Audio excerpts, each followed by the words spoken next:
¿Alguna vez has notado que cuanto más intentamos aferrarnos a algo, más rápido se nos escapa de las manos? Como si en nuestra desesperación perdiéramos la capacidad de sostener lo que de verdad importa. Carl Jung nos mostró que soltar no es rendirse, sino abrir el corazón a algo mucho más grande que nuestros deseos inmediatos.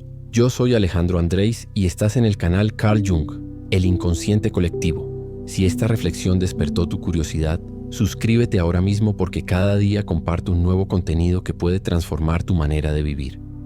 Y cuéntame en los comentarios, ¿desde qué ciudad nos estás viendo? Quiero conocer tu realidad. Have you noticed that the harder we try to hold on to something, the more it seems to slip away? It's as if our hands clenched in desperation lose the ability to cradle what truly matters.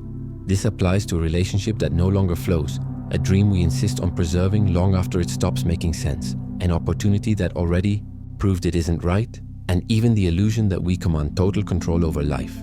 The irony is that this clinging, often mistaken for grit, frequently becomes the very wall that separates us from what we most desire.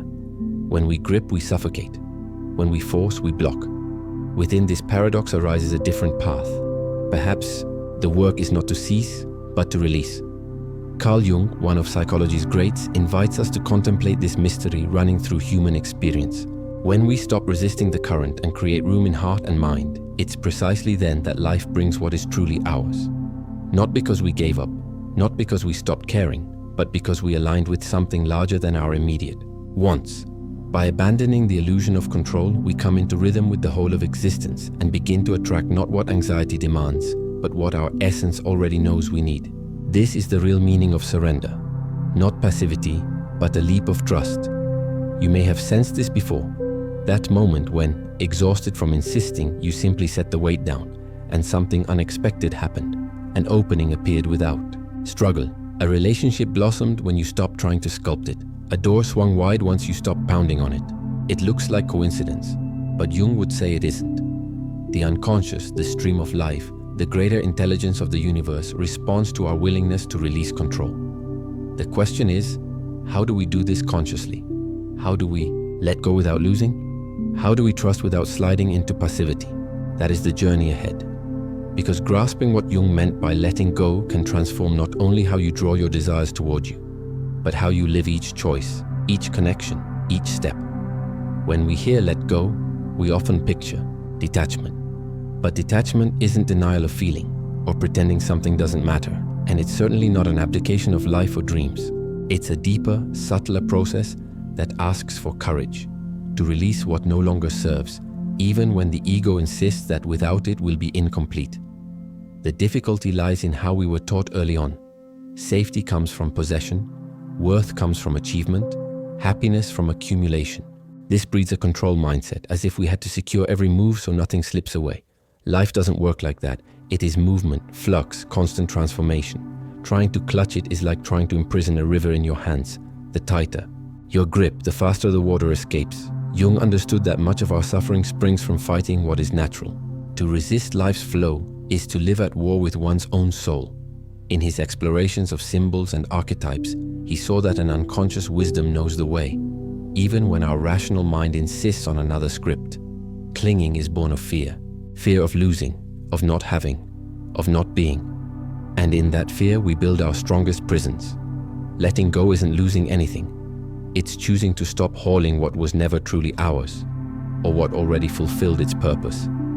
It is setting down a stone we've carried too long and realizing we can walk lighter and go farther. When we release, we create space, and in that space, the new can take root. This is the essential point Jung helps us see. As long as we're busy holding the old, there is no room for the new. Often life is already trying to hand us something greater, but we cling so tightly to the familiar, so fixed on what we think we need, that we cannot receive. Our hands are too full to accept the gift. The art of letting go, then, is an opening, a willingness to trust that emptiness is not a threat but a preparation. When we set down what no longer serves, we do not fall into nothingness. We fall into fertile ground, where our real desires can blossom. One of life's great paradoxes is that when we stop chasing something with desperate urgency, it tends to approach us more naturally. This doesn't mean abandoning our dreams or refusing to act. It means there's a crucial difference between acting from anxiety and acting from trust. Anxiety is powered by fear of lack, by a compulsion to fill an inner void that never feels satisfied. Trust arises from the sense that we belong to something larger, and that what is truly ours will find its way to us. Jung pointed out that this shift happens when we stop living only at the level of the ego and begin aligning with the soul. The ego wants control, immediate proof, absolute certainty. The soul understands cycles. Every loss is an opening. Every silence an invitation to hear something deeper. Looking back, we often notice that the moments that transformed us were not the ones we controlled, but the ones that caught us by surprise. Perhaps you've lived this. You let go of a weary insistence, and soon after, something new emerged, as if life itself had answered. Jung would say that's not chance. It's the unconscious and the cosmos responding to your readiness to release. When you loosen your grip, your energy shifts, and what you attract shifts with it. Attachment keeps you repeating the past. Letting go unlocks the possibility of the future. Sometimes one wholehearted decision to release sets a chain of events into remarkably coherent motion. Our rational mind rebels against this. We want proof, guarantees, the certainty that if we let something go, something safer will instantly replace it. Life rarely works that way. The span between releasing and receiving is a terrain of uncertainty, and that is precisely where trust must bloom. Jung viewed this interval as essential to individuation, the path by which we become who we really are. To walk it, we must tolerate emptiness, pause, and the feeling of not being in control. In that space, we discover who we are beneath our roles, our masks, and our borrowed desires. Letting go is also profound self-knowledge. When we loosen what is non-essential, we finally hear the soul's voice that was muffled by the noise of attachment. For Jung, letting go is bound up with our relationship to the shadow, the parts of ourselves we reject, deny, or hide because we think they're unacceptable. The more we try to repress these contents, the stronger they become in the unconscious, surfacing in distorted forms. Clinging is often an unconscious strategy to avoid meeting that shadow. We hold on to relationships, jobs, habits, even objects because we fear the emptiness that will follow. But that emptiness is not absence. It is the space in which shadow emerges, asking to be recognized. Releasing, then, is the courage to look inward, face what we avoid, and welcome the parts that need integration. When we refuse this work, we loop the same patterns. We cling to people who wound us, repeat choices that frustrate us, insist on paths that have shown they lead nowhere we truly want to go. It feels easier to hold the familiar pain than to open to the unknown. Yet nothing is more transformative than confronting what we've been dodging. Letting go creates room for the unconscious to reveal new ways, and for life to bring experiences that could not arrive while we were bound to the past.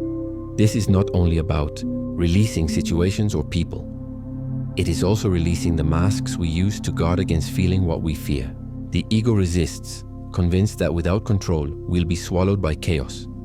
Jung, however, saw chaos as a necessary midwife of change. Life, he believed, asks for a living balance between order and disorder, and often it's within the apparently disorder of letting go that we discover true inner order.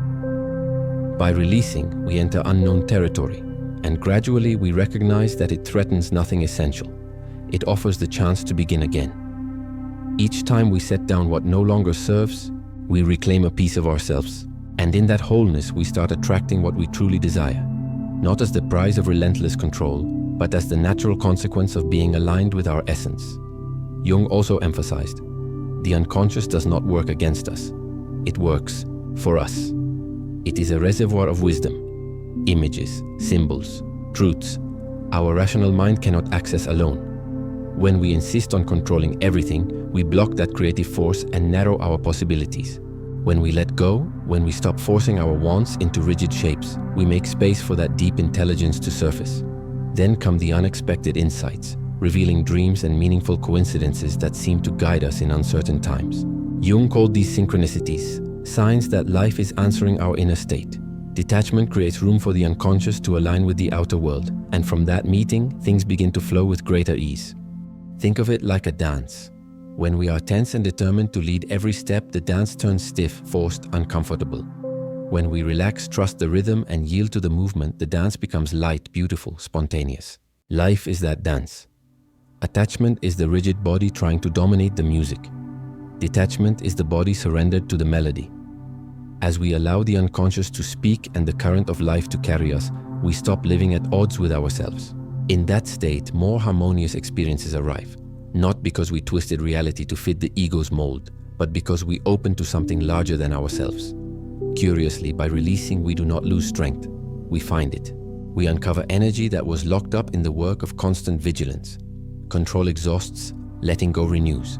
That is the true power of release, liberating the force once spent holding what didn't need to be held. Individuation, the journey toward wholeness, unfolds as we trust the exchange between conscious and unconscious, between what we want and what life invites us to live. Each weight we set down brings us nearer to our center. From that nearness, what once felt unreachable begins to approach, not because we chase it, but because we become receptive. Another key insight: what we resist tends to persist. When we cling to an idea, a person, or an expectation, we feed a psychological tension that becomes an obstacle. The more we grip, the more we meet the same situations that reinforce our fear of loss. It's as though attachment were a magnet for the very outcome we don't want, because fear's signal grows stronger than trust's. By letting go, we break the loop, release the tension, and give ourselves the chance to experience something different. It isn't easy, but it is liberating, because it shifts us from constant reaction to genuine creation. This shift is gradual. At first, not having total control feels unsettling, like walking without ground beneath your feet. Yet, that vulnerability is the soil of transformation. There is no growth without moving through uncertainty. It is in the space between what no longer fits and what has not yet arrived that we discover our real strength. As we release, we learn we don't need to cling to anything external to feel complete. Wholeness arises from within, from resonance with our essence, not possession of what lies outside. From there, we naturally draw what matches who we are, not to plug a void, but to share an inner abundance. The paradox proves itself. The less we need something in desperation, the closer it comes. Our energy changes. Scarcity softens into trust. Fear gives way to the quiet certainty that we are held by something larger. For Jung, this is the integration of conscious and unconscious. When we stop resisting, we begin cooperating with life's current. We are not spared challenges, but we meet them differently. Obstacles stop being enemies and become parts of a learning path. From that trust, what once felt distant arrives not as the fruit of strain, but as the natural outcome of an open heart and a mind in harmony with life. Letting go also means trusting life's timing. Much human suffering springs from haste, the demand for instant results, the anxiety for answers not yet ready to appear. When we try to rush processes, we harvest unripe fruit without sweetness or substance. Jung regarded time as an ally of the psyche. Each experience, encounter, even each silence has its moment, and the unconscious works on rhythms that do not follow the clock of reason. This asks for patience, rare in a world hooked on now. Yet patience is how we practice release. We loosen our grip on when and how things must happen, trusting they will come when we are prepared to receive them. This trust is not passivity, it is active listening. Plant the seed, tend the soil, water it, offer light, and trust the unseen germination. Likewise, when we release control over timing, we allow life to work behind the scenes. Looking back, we often see that what felt like delay was preparation.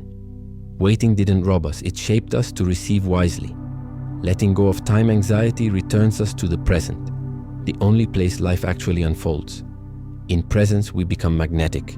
People notice, opportunities notice, life notices. What we seek doesn't arrive because we forced it, but because we became ready to hold it. Speaking of attraction, release leads us to trust in ourselves. We clutch at situations, people, or goals because underneath we doubt our capacity to face whatever comes. Attachment mirrors insecurity. If I let go, will I know how to live without this? If I allow it to leave, will something better arrive? Jung reminds us that real strength is born of integration. We stop looking outside for what can only be discovered within. Letting go is an act of self-confidence, a declaration that whatever happens, we have inner resources to continue. From that integrity, we stop broadcasting lack, and life responds. Relationships become choices, not needs. Work becomes expression, not mere survival. Dreams become natural extensions of who we already are. Here the paradox completes itself. When we no longer chase from emptiness, what we want comes because we are no longer pleading for it. We are aligned with it. Jung observed that what we eat and be refuse to make conscious, the unconscious enacts for us, and we call it fate. By letting go, we become conscious participants in life's dialogue. This is not shallow magic, not wishful thinking with no effort, but a deep attunement between who we are and what we ask. As fear, control, and scarcity loosen, we align with the self, the center of psychic totality. From that center, the right people, chances, and experiences appear, not because we sprint after them, but because our energy becomes a silent invitation. That is the genuine power of letting go. Not only freeing ourselves from what no longer fits, but opening the heart to receive what was always meant to find us. In the end, letting go is not about loss. It is about courage. It is choosing to trust that life holds a wisdom larger than our immediate plans, and recognizing that absolute control is an illusion that keeps us circling anxiety and frustration. Jung teaches that when we release what isn't ours, we make room for the unconscious to speak and for the self to guide us into a more authentic life. What looked like emptiness reveals itself as fertile space. What looked like an ending becomes a beginning. Surrender, in this sense, is not an erasure of existence.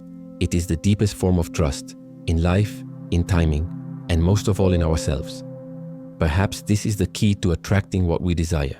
Understanding that we don't have to chase life like something fleeing from us. We can align with it, like dancing to music that has always been playing within. When we release, when we trust, when we stop resisting, we notice the universe answering in sync with our inner state. Coincidences cease to be random. Meetings cease to be mere chance, and desires cease to be projections of lack. They become expressions of essence. Life is no longer an exhausting race, but a journey of discovery, where every step has meaning and every pause has purpose. Letting go is, at heart, an act of love. Love for life and love for oneself. It is opening our hands so what has fulfilled its role can depart, and so what needs to arrive can find room to bloom. We are not defined by what we lose, but by who we become when we learn to release. And in that releasing, we don't only attract things, people, or opportunities. We invite a new way of living. Lighter, fuller, truer. Perhaps that is Jung's greatest lesson. By letting go, we end up with more, not less, because we gain ourselves whole and ready to receive what was always meant to be ours. Hoy quiero lanzarte un reto muy sencillo. Escribe en tu diario una situación en la que estabas forzando demasiado algo, una relación, un trabajo, un sueño, y pregúntate, ¿qué pasaría si lo soltara? Comparte tu experiencia abajo en los comentarios. Lo que Jung nos enseña es que el verdadero poder de soltar no es perder, sino confiar. Confiar en la vida, en el tiempo y sobre todo en nosotros mismos. Cuando dejamos ir lo que ya cumplió, su propósito, hacemos espacio para recibir lo que siempre estuvo destinado a encontrarnos. Así que si esta lección resonó contigo, suscríbete, deja tu comentario y comparte este video para que más personas descubran el poder de dejar ir.